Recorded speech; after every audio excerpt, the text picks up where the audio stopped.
When it comes to quality sleep, Ashley has you covered with top mattress brands at winning prices and with special financing options available. You can snooze now and pay later. Plus, your mattress purchase helps give the gift of better sleep to children in need and U.S. Special Operations Forces. Visit your local Ashley store or shop online today and make every snooze count. Financing is subject to credit approval. See store or ashley.com for details. Dreaming of overseas adventures or connecting more deeply with family from afar? Rosetta Stone bridges the language gap.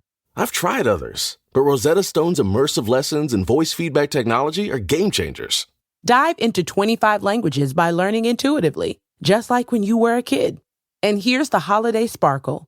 Grab a lifetime membership now and save 50%. Gift yourself the world.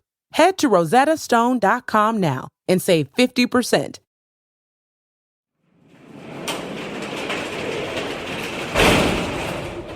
This is True Crime Garage. And this is the Killing Fields Trilogy.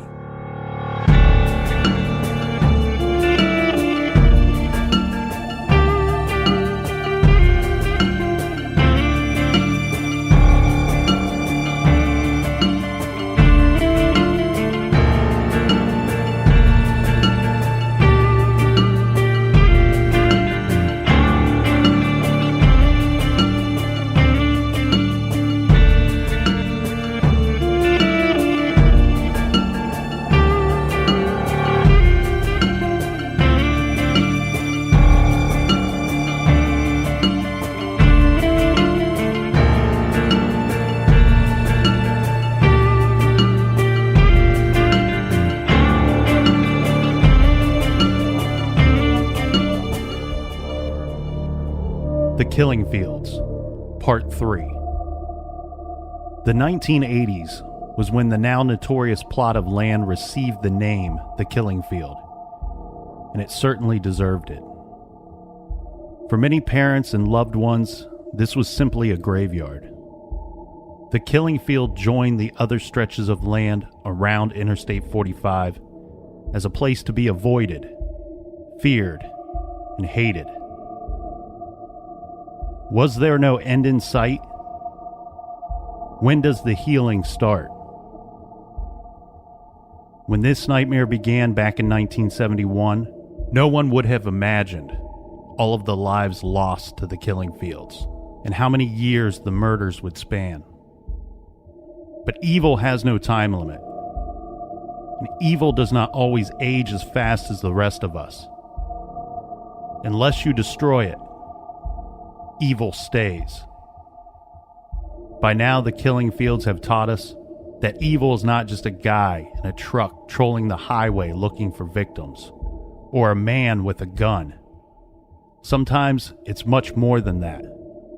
Sometimes evil is a place.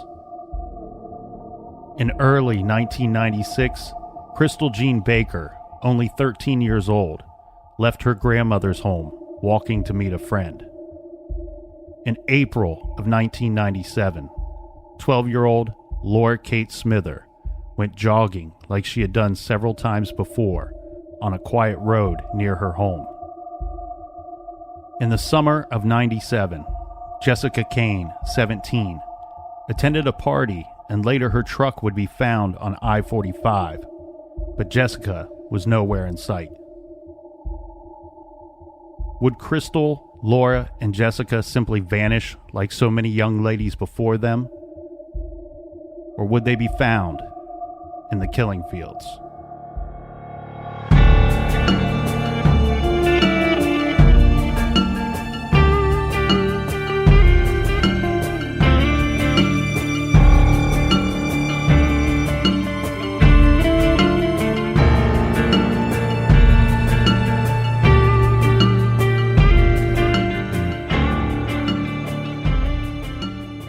In Part 3, we're going to cover the 1990s and beyond. Now, I know the last 2 decades, the 70s and 80s, were filled with a lot of death and a lot of frustration about how some of the different police departments handled some of the cases and the missing persons reports. I do want to remind everyone that This was a long time ago, and a lot of what took place was taking place in small towns or rural areas. A lot of the time, this was going on as populations were starting to grow in these areas between Houston and Galveston, and sometimes these smaller departments are having trouble keeping up. But just as I remind you about that, I want to point out that today is going to be a different day, Captain, because today we are going to get some answers.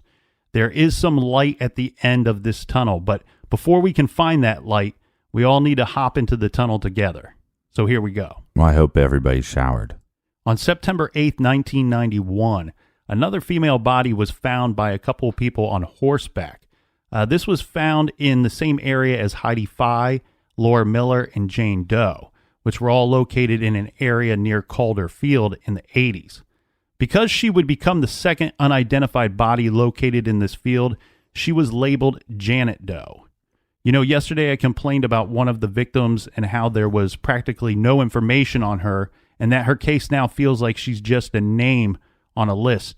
This one is equally sad, and the same with Jane Doe, because they are in the same situation, but they are not even names on a list.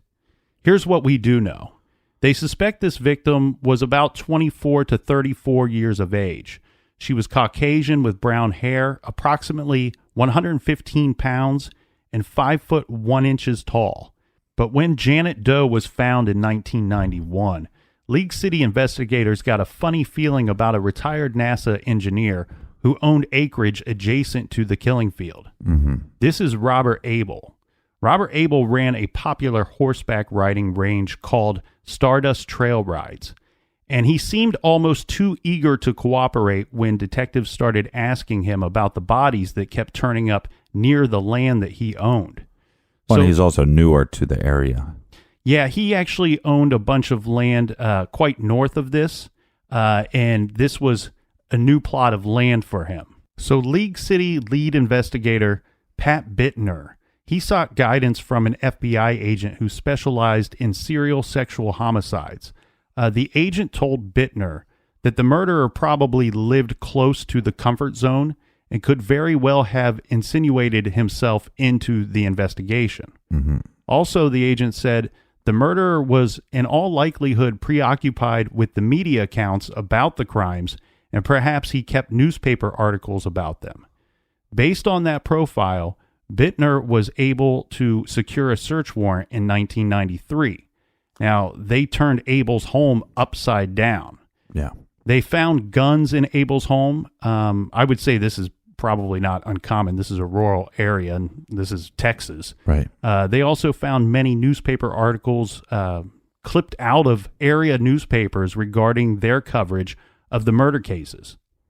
All of these items were confiscated. I know I sound like a lunatic here, Captain, but of those confiscated items, I have things like that in my house. So I don't necessarily think that that points to anything, but, you know, don't dare have Kool-Aid in your refrigerator, right? Right. So in the end, investigators found nothing linking Abel to the murders. But that would not be the end of it. Nope, not because of two men. The first is someone that we spoke a lot about in part 2, Tim Miller, the father of murder victim found in the field, Laura Miller. Right. She was found near Robert Abel's land in the 80s. When they did the search warrant on Robert Abel's house and property, the investigators were clearly focusing on Abel, and this just fed Tim Miller's anger, and he became convinced that Abel had killed his daughter, Laura. Well, and some would speculate he was the reason why Abel was getting so much heat to begin with. This proved to be toxic fuel for a man that was already in a downward spiral. Tim Miller dreamed of killing Abel. He would park his truck on the street out by Abel's mailbox, and damn near every day when Abel came out to get the mail, Miller would harass Abel. Right. I wouldn't recommend this. No. He would call him names. He would accuse him of murder and accuse him of serial murder.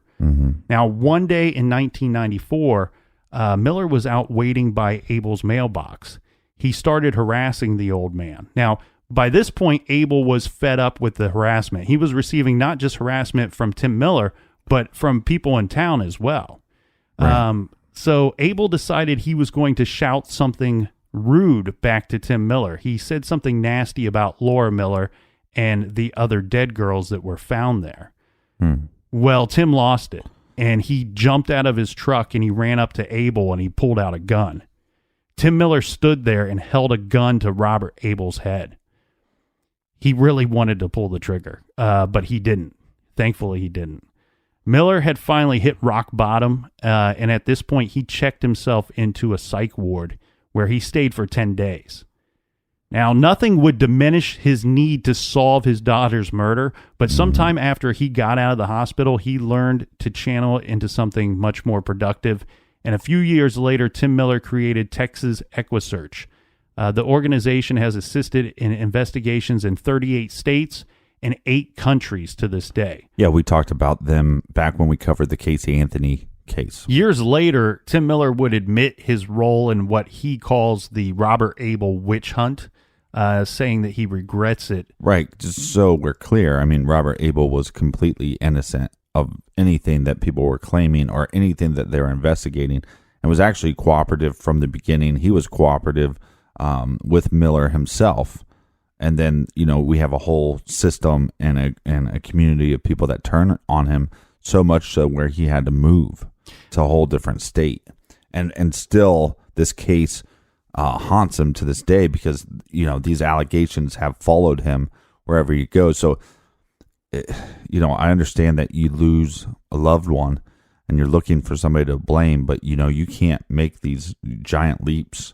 It's one thing to leap over a puddle, but when you're leaping over a ocean to point the finger at somebody, it's very irresponsible. And the amount of damage that Miller did to Abel, that law enforcement did to Abel, and the community did to Abel, is just really uncalled for.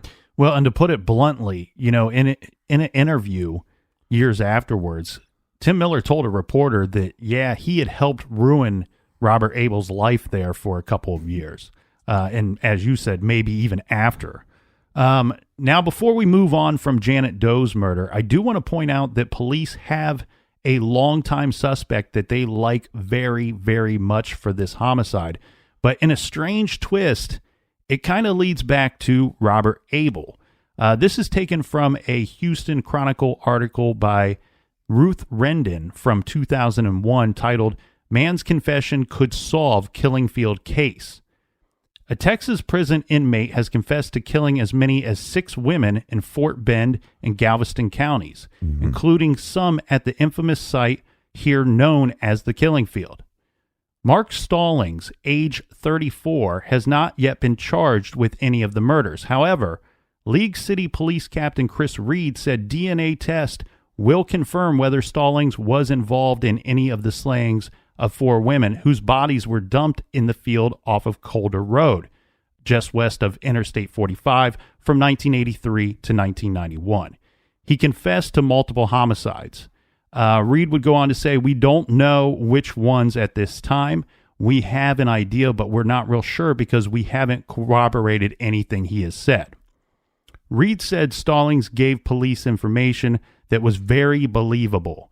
He said the inmate told officers that he once lived in a mobile home on the land near where the bodies were found and that he once worked for Robert Abel. Abel, 62 at the time of this article, said that he recalls Stallings working for his ranch operation, right? But he said he fired Stallings because he was too dumb to even string a fence. Okay.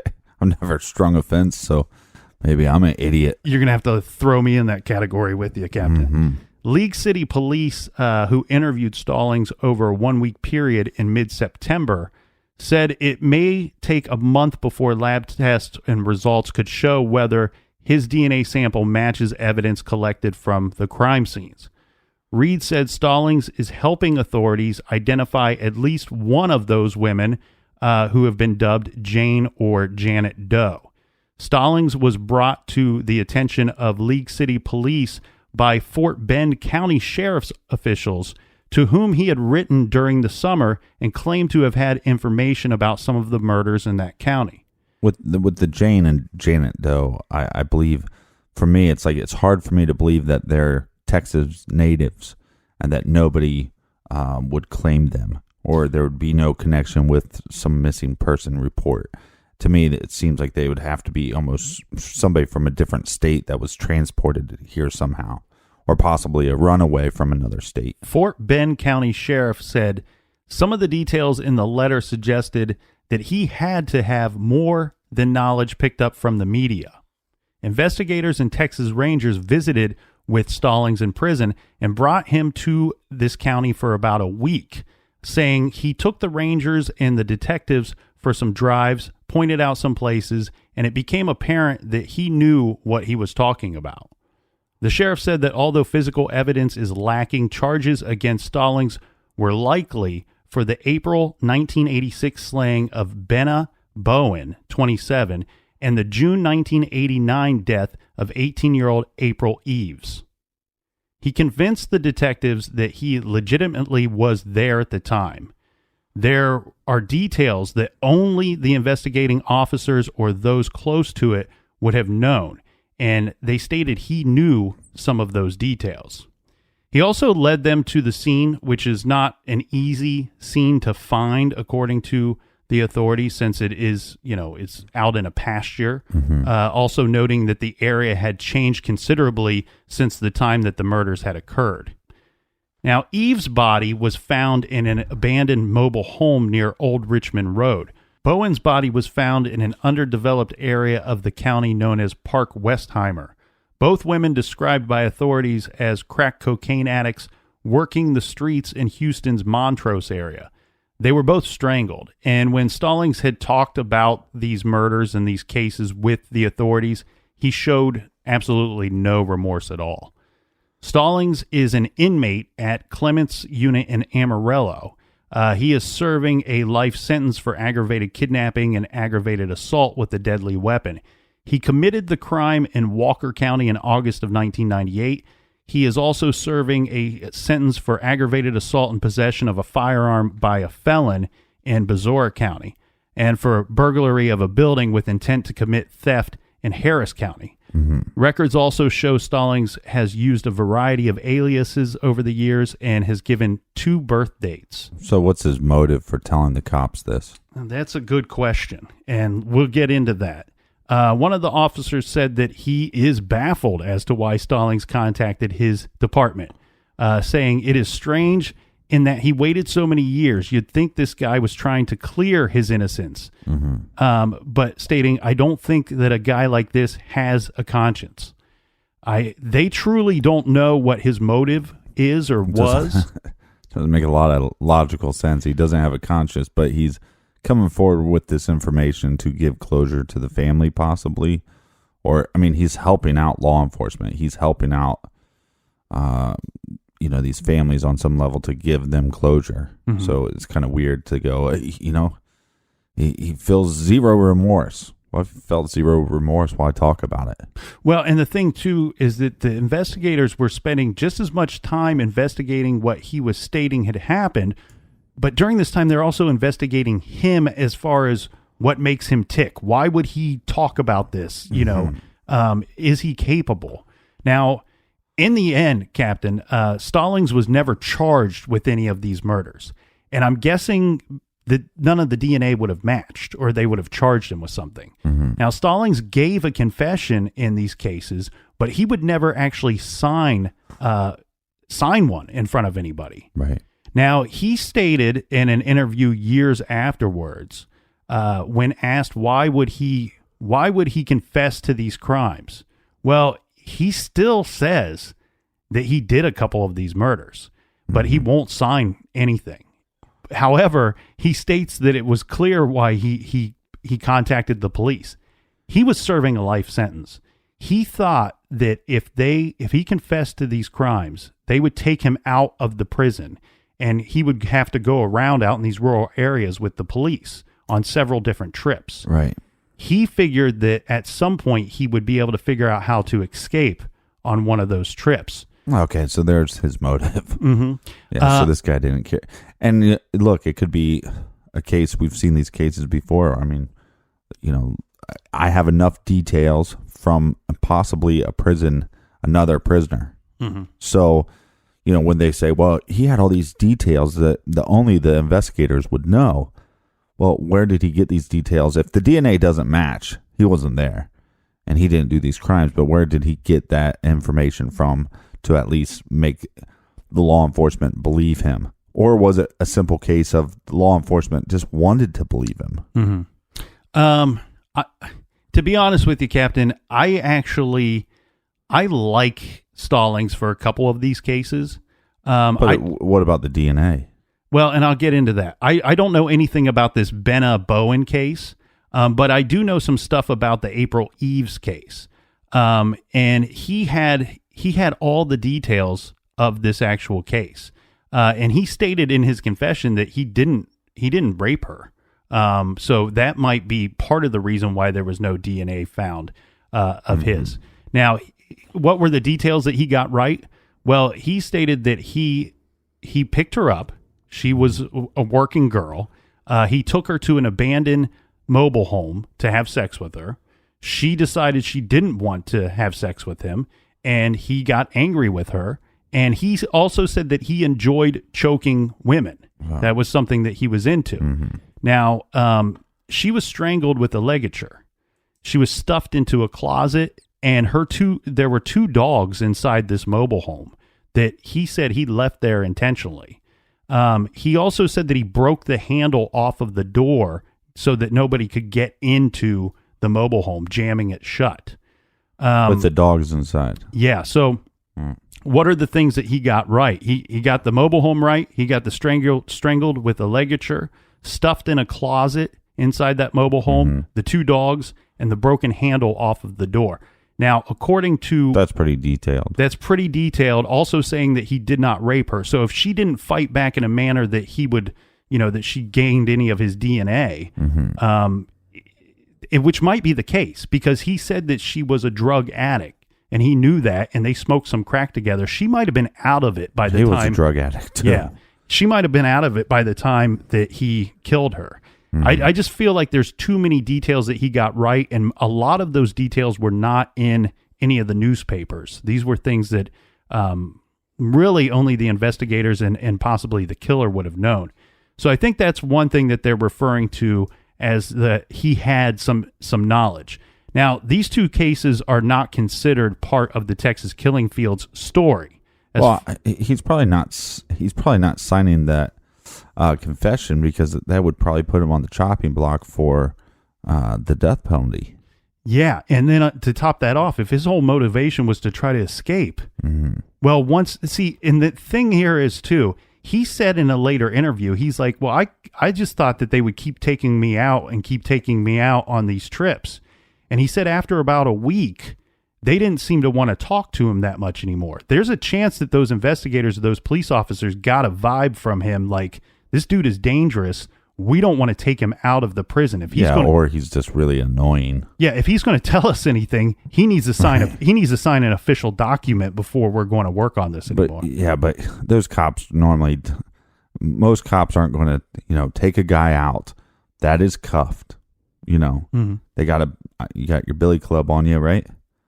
You got this guy that's a giant turd bag, right? I'd love to take this guy out. We go out in the fields, and the whole time I go, you want to run? I wish you would. Because I'd beat the living hell out of him with the billy club. Well, like I said, these 2 cases, the Bowens case and the Eves case, are not considered to be part of the Texas Killing Fields story. But if Stallings is the killer of one or more of these girls in our story, well, then, of course, he is part of this story. And I like him for this Janet Doe murder. At least. And it sounds like the police do, too. This is the one where... Well, no, but the one that you just talked about. I like him for the Eves murder, and I also like him for this unidentified girl, this Janet Doe murder. At least those 2. Yeah, and I'll tell you why I like him for the Janet Doe murder. And it sounds like the police do, too. They still have him... In some interviews I've heard to this date, he's considered the number 1 suspect for Janet Doe. Here's the thought. And this is what he has said in some of his confessions regarding Janet Doe. So who was she? We have no name. He says that he picked up a girl on the side of the road. He says in his confession, I don't know her name. I didn't care what her name was. I pulled over to pick her up. I thought she was a working girl. It turns out she was. When we got to talking, she was clearly a crack addict, and she wanted to smoke a bunch of crack, have some sex, and she said that she tells him, now this is a very sick man, so who knows where the truth is in this. But he says that she told him that she wanted to die during sex. What? Yeah, and he says in his confession these are Probably just to really high. This is just to reporters now, not to police. He says, well, when she told me that, I thought, well, you've bumped into the right guy. Baby, I'm your man. Well, he was looking for someone to kill, according to Stallings. And this is going to sound strange, but he worked for Robert Abel. And he says he was hired to be the foreman of Robert Abel's property. And for a time, he lived in a mobile home or a cabin. It's been referred to as both. But this is the guy that can't string a fence. Right. But he lived in one of these places on what is labeled the killing field, out near Robert Abel's property. And he said that eventually he was fired by Robert Abel. He also says that Robert Abel was an evil man. When asked if Robert Abel put those bodies in the killing field and if Robert Abel killed them, Stallings actually said he didn't know anything about those 3 murders. He didn't know that he said Robert Abel would have been capable of killing women, but he didn't know if Robert Abel put those 3 women there. Right. Again, throwing Abel under the bus with no evidence. Yeah, but he says that when he worked for Abel, Abel seemed to be very concerned about the bodies popping up in the area, which, I guess... because you're a business owner. Well, and any regular person would be concerned about bodies popping up anywhere. Yeah, when that body was found, about a mile from my house in the park, that's all you could talk about or think about. So... He said that when Robert Abel was being investigated to be this possible serial killer, well, he fired Stallings. And Stallings, being an evil man anyway, he decided he was going to get even with Robert Abel. So he was looking for a girl to kill, and he was going to place her on his property. This guy is a real bucket of turds. Well, the other thing here, Captain, evidence pointing toward maybe he did this Janet Doe murder. He got her description very accurate, with the exception of her age. In his confession, he states that he thinks she might have been 20 years old, where we have, the experts are saying she was more likely 24 to early 30s. Who knows, with her being a drug addict, with being a crack addict, like he said, if she was, in fact, a crack addict, it may have been hard to determine age when he picked her up on the side of the road. Well, he might have asked her, how old are you? Oh, I'm 20. And maybe, again, maybe she was closer to 30, but she knew, as a sex worker or something that, hey, if I say 20, that, it gets me more money or something. I don't know. And personally, and I think you will agree with me here, Captain, I just don't get the vibe that Robert Abel was involved in killing anybody. No, he worked for NASA. He was a smart guy. It makes it, what Miller says is this guy moved into the area, he bought land. And a lot of this was after a divorce, and he was trying to rebuild his life. And then this happens. So you got to feel bad for him. I feel bad for him. Yeah. And you and I were watching an interview with Tim Miller where he says, Robert Abel was a victim in this whole thing, partly because of Tim Miller's doing. But Tim Miller says he didn't kill anybody. And I tell you what, there was nobody pointing more fingers at Robert Abel than Tim Miller. So I just don't, my gut tells me Robert Abel did not kill anybody. Yeah, and I think I misspoke and said he moved out of state. I think he just moved within the state, but well, it's a big state, so it feels like you moved to a whole other country. Right, it's a country on its own. Gotta love Texas. God bless Texas. We'll get right back to part 3 of the Killing Fields trilogy after this quick beer break.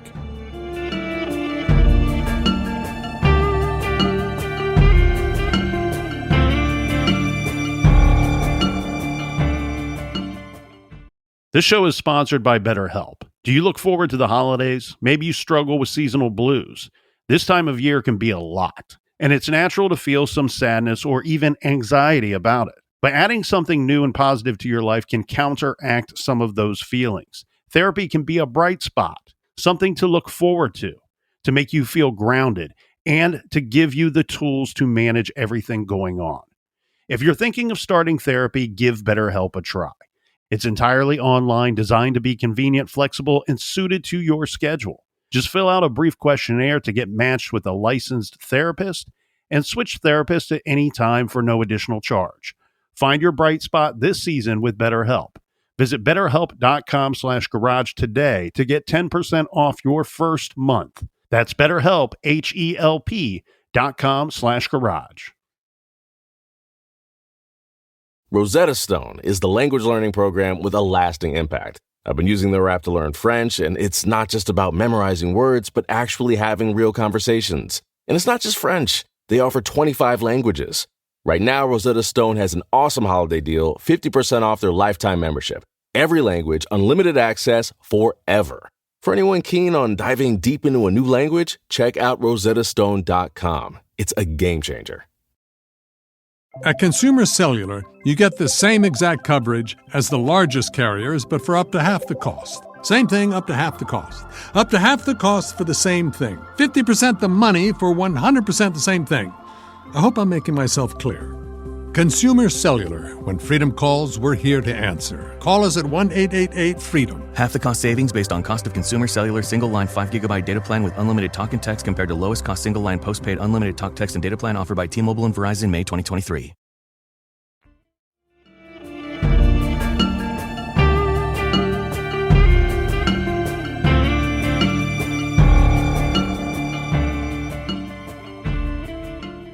And we're back. Cheers to everybody out there.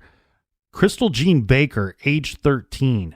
She lived with her grandmother. And on March 5th, 1996, this is after an argument with her grandmother, Crystal left the house. She went off walking to a tire store where she asked to use the phone. Now, the people working there, they let her use the phone, but she kind of abused the favor. She was there for a considerable amount of time, and she called several people. It's believed that she was looking for a ride to a friend's house in Bayou Vista, which is a short distance from where she was.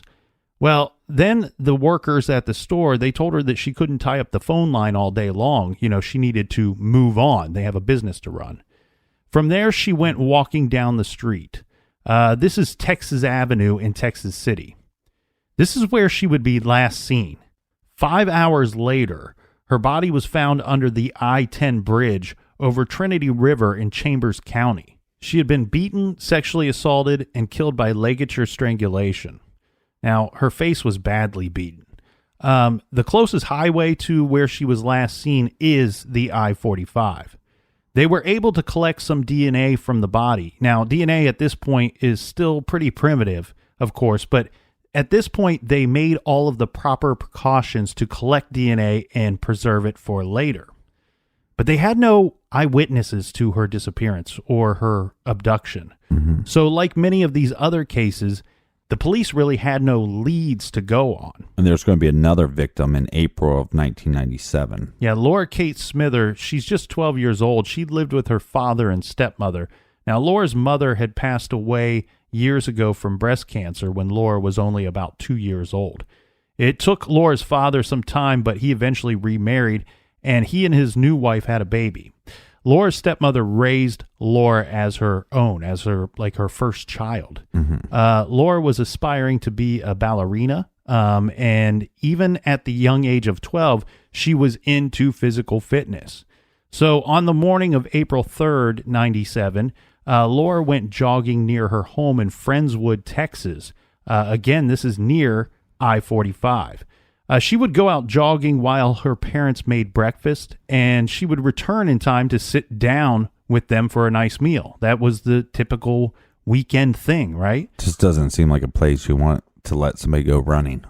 Well, her parents made breakfast, and they waited for a while, and yet Laura had not returned. 17 days later, her body was found in 3 feet of water in a drainage pipe in a retention pond in Pasadena near I-45. She was nude except for tan socks and a ring. She had been decapitated.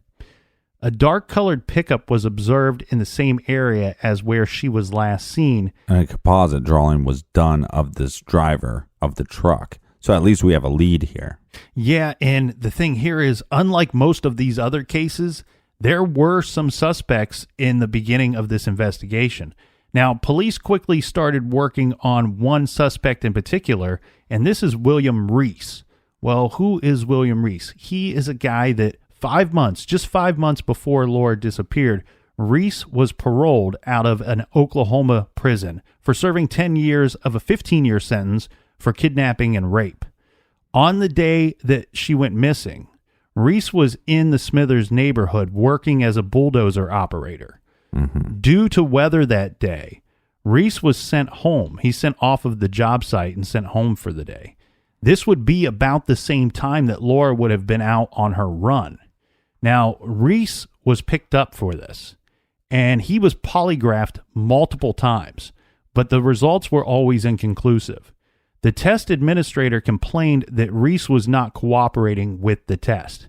They tested him multiple times, and they had the same problem over and over again. What William Reese was doing was, during the test, he would constantly cough. He would be moving around and fidgeting during the test, and when they would ask him to take the test again, he would just continue to do this time after time. Right. Results inconclusive.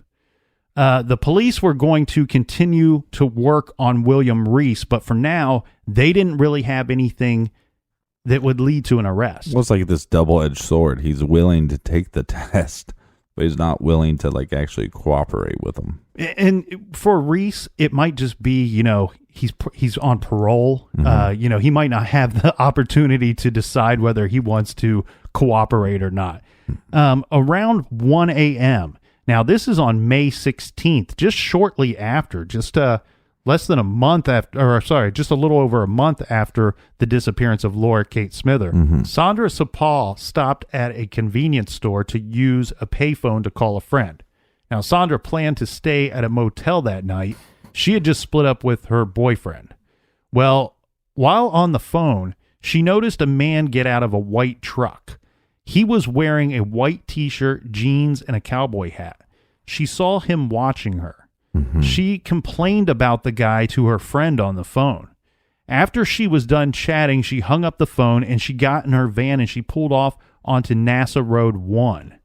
She wasn't driving for too far when she realized that she had a flat tire. So she pulled off to the side of the road. Then, convenient flat tire. Yeah, because then a truck stopped behind her. At first, she was thankful because she didn't have any idea of how to change her tire. Mm-hmm. But she was quickly startled when she saw it was the man from the convenience store parking lot. He came up and he offered to help her, but she still had a really bad feeling about this whole situation.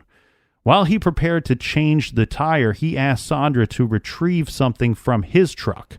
He had left the door open on his truck, so she went up to the truck, and then she felt a knife to her throat.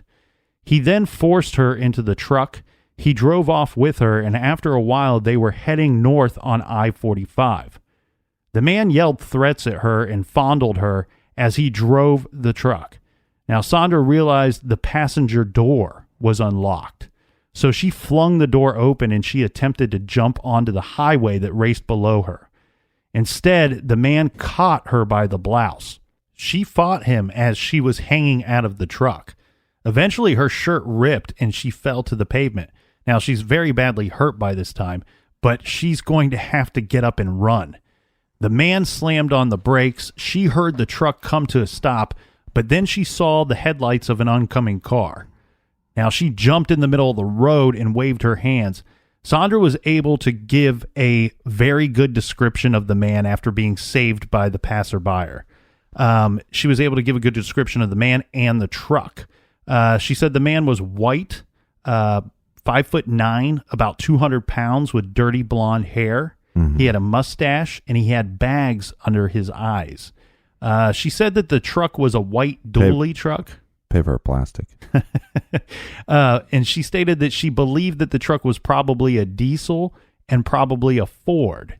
Eventually... Well, there's your problem. Well, the thing here is, Captain, she got very lucky to escape him that night. And she got lucky that somebody was driving on the street late that night to pick her up. Yep. Well, after giving this great description, now we have several months of this investigation go by of this possible abduction of Sandra. And police don't really have any leads on this, but they have this description that was done with one of those identikit systems that they have. Right. Well, we have 2 law enforcement officers. They're meeting for lunch. And one of them is investigating or has been investigating the Laura Kate Smither case. The other is investigating this possible abduction of Sandra. Mm-hmm. Well, they're kind of comparing notes, and they're talking about their open cases and the cases that are most on their mind at this time. And it's through this lunch meeting that the one law enforcement agent, she figures out that the person that she is looking for, she's looking for this person that's just been described to her. Mm-hmm. She figures out that it's the same guy that is a suspect in this other case. And when you look at the picture, the real life picture of this dude and compare it to the sketch, I mean, rarely do you see it like this where it matches the guy to a T. Well, later, he is identified. We have William Reese. This is the guy that was fidgeting and coughing during the polygraph test. Now he is identified by Sandra as her abductor and identified by persons at the convenience store as well as being the guy that hopped out of the truck and was watching her as she was on the phone. Gotcha. That's right. Eventually, Reese was charged with aggravated kidnapping of Sandra. And the thing here is... Now, is that going to be a life sentence? It took... Captain, I'm not certain about his prison sentence on that one. Mm-hmm. He was found guilty. It did take several months, though, to connect Reese to this abduction. That brings us to another person. This is Jessica Lee Kane. She's age 17. She is currently still missing. Yeah, Jessica was last seen leaving a Bennigan's. I've never been there, never tried it. I guess it's a...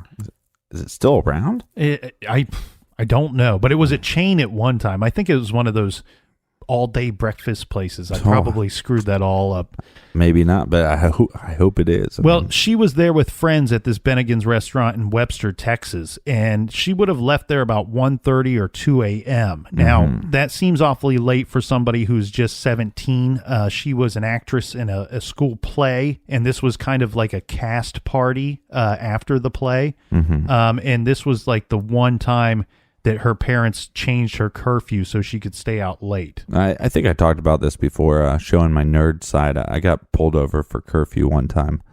The officer didn't believe us that we're coming from a orchestra competition. and both me and the driver were wearing tuxedos. I'm like, you think we just wear this on a Saturday night? That's right. This is our McDonald's outfit. Hey, we just wanted to go to IHOP. Well, this was on August 17th, 1997 when she was last seen. Okay, so she leaves, right? And about 2 hours later, her truck is found along I-45. There was no signs of any type of struggle at all, and her truck was found to be operational.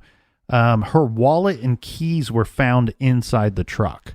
There were eyewitnesses that saw her walking from her parked truck toward a red Isuzu Amigo that was stopped behind her. But other than this, in a sighting of a white truck being in the area, those were really the only 2 leads that police had to work with.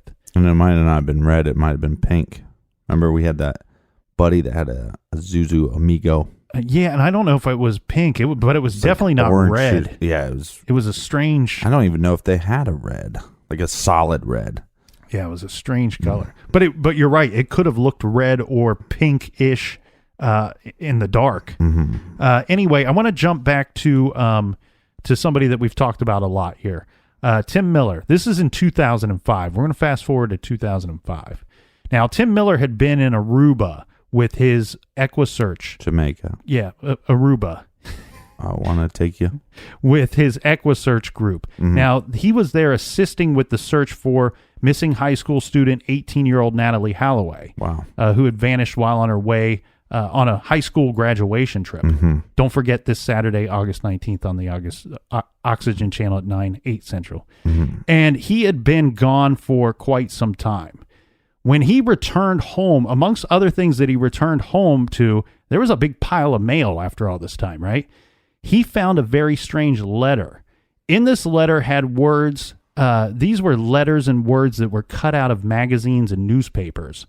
And on it, there were demonic symbols and the number 666, and a message that said, Abel is not the devil sought by the League City Blue Fuzz. The key to the nightmare field of death, Tim Miller, it's me you're looking for.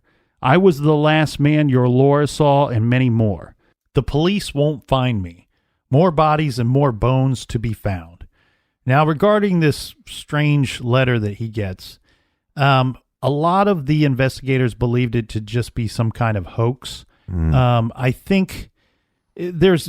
Well, if it's just a hoax, it's coming from a real dick face, right? And the thing here is, Captain, Tim Miller, I think, has mixed emotions about this letter. I think there are times where he agrees that it's probably a hoax, and other times he thinks it meant something, and he knew who it could have been from. But we will get back to Tim Miller here in a bit, because now our story takes us to September of 2010. This is when a Louisiana welder is being held on $1 million bail after being charged in connection with the 1996 death of 13-year-old Texas City girl Crystal Jean Baker. She was one of the girls on our list in the Killing Fields story. She is the second one that we mentioned in this episode. Now, the thing here is, Texas City Police Chief Robert Burby said that the arrest of Kevin Edison Smith was made through a DNA match. Smith was arrested on his 40th birthday. So happy birthday, Kevin. Yeah, happy birthday, douchebag. Yeah, he was arrested at work. And I think one kind of thing that's funny here is when they went to pick this guy up, like, this is a different situation, because when you go to pick up a suspect and you have to question them and you're hoping to find evidence to get a conviction, that's much different than this situation. They're going and picking this guy up knowing that they have a conviction in their pocket. And the officers realize... Well, I mean, it's not 100%, but you have the DNA, and that's normally a slam dunk. It's normally a slam dunk. Yeah, so one of the officers on the way to pick this guy up, he's at work when they pick him up. One of the officers notices that it's his birthday that day. So when they're slapping the cuffs on Kevin Edison Smith, one of the officers leaned in and said, "Happy birthday." Gotcha. I like that guy. Gotcha. Yeah.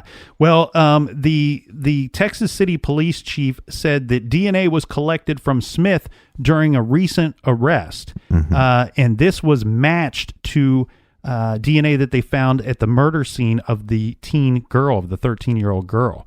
He was arrested in Louisiana, and he was arrested after being pulled over for a traffic violation, just a simple traffic violation, but police found illegal prescription drugs in his car. So when he's arrested, they took his DNA, they put it on file. Sometime after this, Crystal's clothing, remember we said that they had saved her items, that we had primitive DNA testing back then. They saved her items, her clothing, and evidence from that. They preserved it. They were going back and looking for DNA on these items and testing it over the years. And eventually they were able to pull DNA from this. Well, when they entered it into the national database, a couple days later, they get a call back saying, there's a match on the DNA that you sent in. And it turns out to be this Kevin Edison Smith. Right. Or Kevin Dickface piece of shit. However you want to say his name. It's up to you. However you want to pronounce this. But they get this joker, 14 years later? 14 years after he committed the murder. And we have, a decade, 70s, 80s, 90s. In a lot of these cases, we do have some leads or number one suspects. But in a lot of these cases, we have no leads. We don't have any suspects. And let alone a conviction. So here we get a conviction. Now, Kevin got lucky, I would say. His case was eligible for the death penalty. However, the prosecutor chose to only go for life in prison. Now, the prosecutor was not being lenient on Kevin by any means, but stated that they think he is possibly connected to several other murders from that area and, get this, from around the country, and they needed to investigate him further. He's a guy that lived in several different states over a short period of time. Right. So, their theory here is if we keep him alive, then we can get him to talk more often. now, that brings us to the strange story of Edward Bell and the 11 that went to heaven. Edward Harold Bell. So he's a convicted murderer, and he has claimed that he is also a serial killer, and he's behind the deaths of 11 girls from the 70s, the cases that we spoke about in the 70s in part 1 of this trilogy. Right. Edward Harold Bell calls his victims the 11 that went to heaven. He has given a chilling confession from his prison cell where he was serving a 70-year sentence for the murder of a former Marine. This is Larry Dickens from back in 1978. Now, the way that this went down, Dickens confronted Bell after he had exposed himself and began masturbating in front of a group of girls in Pasadena, Texas. Mr. Dickens, when he saw the girls frightened and saw what Bell was doing, he told his mother to call the police, and he was going to basically go out and beat this guy up and keep him there until the police arrived. Right. Good for him. Dickens was unaware that Bell was armed. Mr. Dickens' mother watched from her house as Bell shot her son 4 times with a pistol and then shot him once again with a rifle. Now, Bell was apprehended not far from the crime scene. He would claim that it was self-defense as that he was attacked. Well, you were attacked because you're showing your dinghy. Well, he gets out on bail. Now, Bell went on the run for 14 years before being caught in Panama in 1993 and jailed. He went to jail the following year. Strange connection to last week's story that we did, Most Wanted. But Bell's case was featured on America's Most Wanted, and I guess Matthew McConaughey played the Larry Dickens who was killed, the victim. Well, all right. Harold Bell, he claims he was turned into a sex offender and killer by his father in a systematic program of abuse and brainwashing. He also claims that his 3 ex-wives were part of this quote-unquote program. Now, Yeah. Bell says he murdered 11 girls in Houston and the counties of Galveston, Webster, and Dickinson, 5 in 1971 and 6 more from 1974 to 1977, including 15-year-old Debbie Ackerman and Maria Johnson, who disappeared while hitchhiking in Texas in 1971. The 2 girls were shot as they stood tied up half naked in a river, says Bell. Their abductor tied them up, stripped them from the waist down, and left their bodies in the river. At the time, Bell lived in an apartment on a beach, and he had bought a surf shop that both of the girls were known to have visited. Right. And that's the big thing here, because a lot of people confess to stuff, and then have no connection. Yeah. And he had details of how he shot them and was able to describe the remote bridge where the bodies were recovered. Bell also said he had killed a red-haired teenage girl named Pitchford, that he called Pitchford, after kidnapping her near a mall. Now, that brings up the question, was this Kimberly Ray Pitchford, 16, who disappeared after taking a driver's education class before her body was found in 1973? Probably most likely. Bell also claims to not know the names of most of the girls that he killed, but in some cases he remembers the color of their hair. Bell also owned a field near where 2 middle school students, Georgia Gear, who was 14, and Brooks Bracewell, 12, where they were last seen in Dickinson, Texas in 1974. Now, as we said, Bell he was a well-known sex offender in the 1970s. He was stopped by police at least a dozen times for masturbating and flashing girls. Most of the victims of this flashing and stuff that he did would have been about 11 to 16 years old. Somehow he was able to repeatedly avoid prosecution in those cases. That's ridiculous.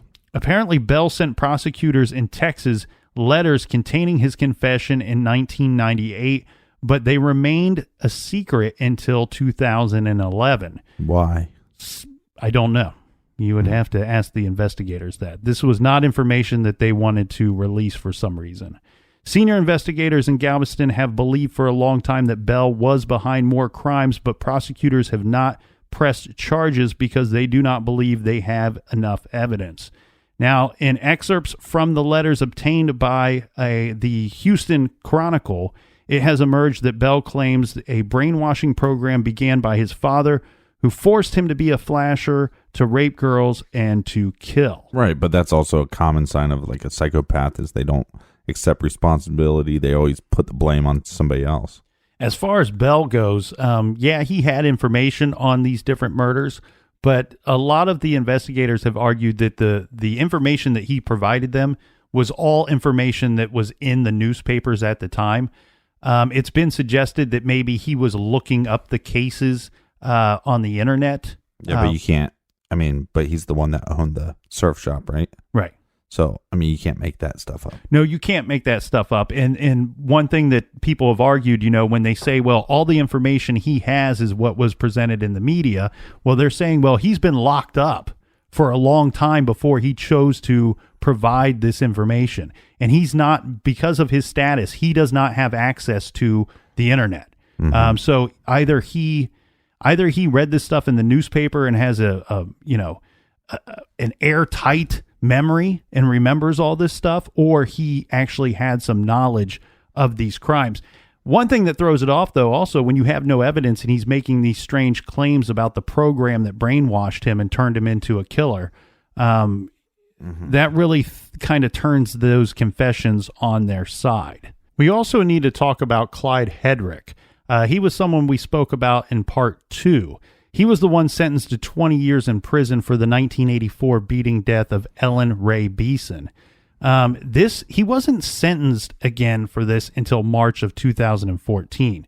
And since then, Hedrick has been linked to the murders of Heidi Fye and Laura Miller and 3 unidentified women. Mm-hmm. Prosecutors had planned to present evidence of Hedrick linking him to the murders of Fye and Miller, but as of this date, he has not been charged with their deaths.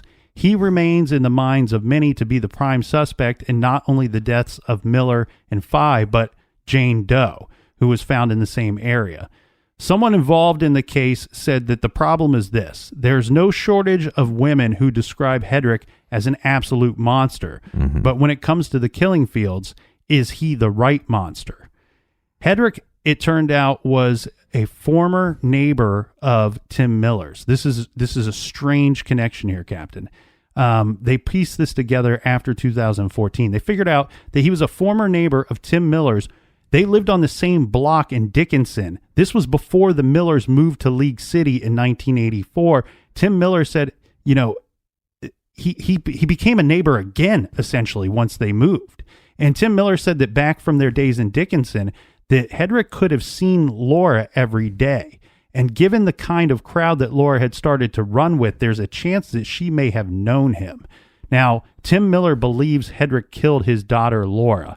He also believes that he killed Heidi Fye and Jane Doe. We also need to circle back to William Reese as well. Yeah, because there's been an update on this suspect. This is coming from news that just came out this month. Experts say that William Reese fits serial killer profile. This is from an article that came out on August 4th.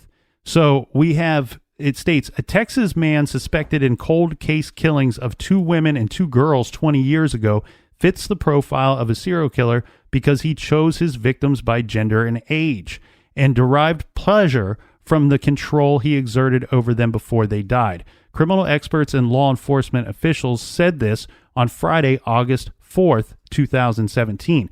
Now, William Lewis Reese, 58, is charged with the deaths of 19-year-old Tiffany Johnson. Now, Tiffany Johnston's death doesn't have anything to do with the Texas killing field story. However, he's remained a suspect in some of these other cases, and I'm happy to report that they are pressing charges against William Lewis Reese in the deaths of 17-year-old Jessica Kane and 12-year-old Laura Smither that we talked about today. Good. Hopefully there's some justice and closure for their families. Reese is also suspected of, but not charged with, the death of 20-year-old Kelly Cox, whose remains were discovered outside of Houston and identified last year. Reese was already serving a 60-year prison sentence in Texas for kidnapping. You had asked earlier what prison sentence he got. Well, he got 60 years for this thing. He has led police to graves where Kane and Cox's remains were found. All 4 victims disappeared over a 4-month period in 1997. Johnston was from Oklahoma, while the other 3 were from Texas. Now, Oklahoma prosecutors announced on Thursday, August 3rd, that they would seek the death penalty in the Johnston killing, and Reese has pled not guilty.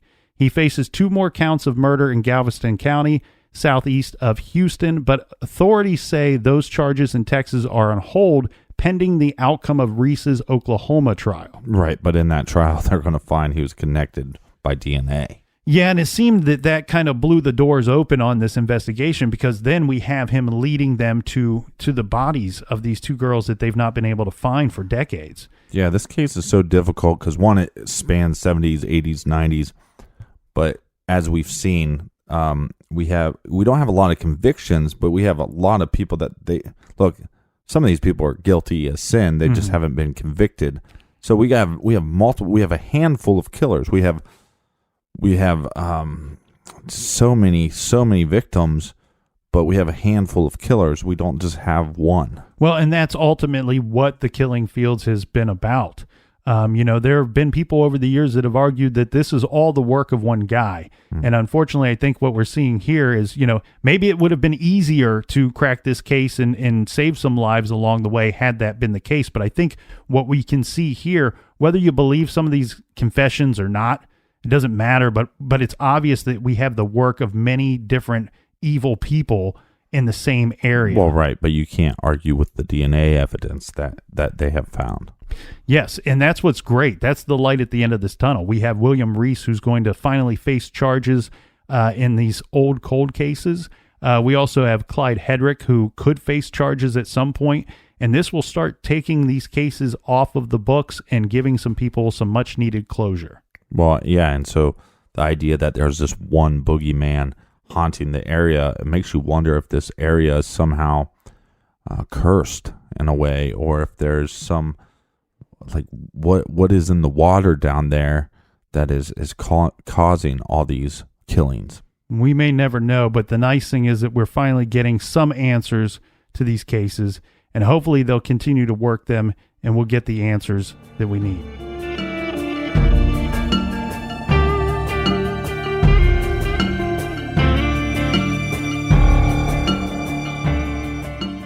Hope you guys enjoyed the Killing Fields trilogy. Thanks for listening, and thanks for telling a friend. That's right. And for everything True Crime Garage, make sure you visit truecrimegarage.com. And until next time, be good, be kind, and don't litter.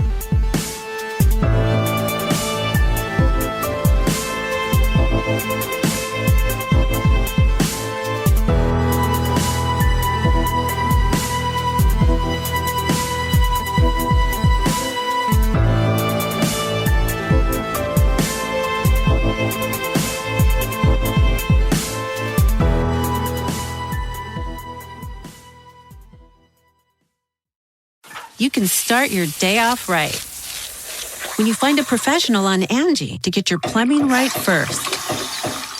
Connect with skilled professionals to get all your home projects done well. Visit Angie.com. You can do this when you Angie that.